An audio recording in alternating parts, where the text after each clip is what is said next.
સાવલી તાલુકાના ટુંડાવ ગામે ઈદે ઉલ ફિત્રની હર્ષોલ્લાસ સાથે ઉજવણી। વડોદરા જિલ્લાના સાવલી તાલુકાના ટુંડાવ ગામે પવિત્ર ઈદે ઉલ ફિત્રનો તહેવાર ભાઈચારા અને ઉત્સાહ સાથે ઉજવાયો હતો। મુસ્લિમ ભાઈઓએ જુમા મસ્જિદ ખાતે નમાઝ અદા કરી એકબીજાને ગળે મળી ઈદ મુબારક પાઠવી હતી।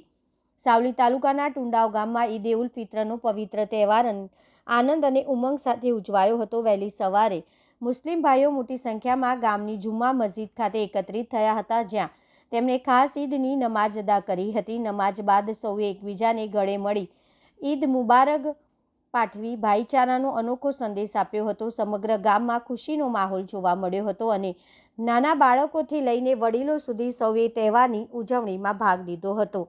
આ પ્રસંગે શાંતિ અને સુરક્ષા જળવાઈ રહે તે માટે મંજુસર પોલીસ દ્વારા ચુસ્ત બંદોબસ્ત ગોઠવવામાં આવ્યો હતો। પોલીસ તંત્ર દ્વારા કાયદો અને વ્યવસ્થા જળવાઈ રહે તે માટે સતત દેખરેખ રાખવામાં આવી હતી। આ રીતે ટુંડાવ ગામે ઈદનો તહેવાર ભાઈચારા, શાંતિ અને સૌહાર્દના સંદેશ સાથે ઉજવાયો હતો।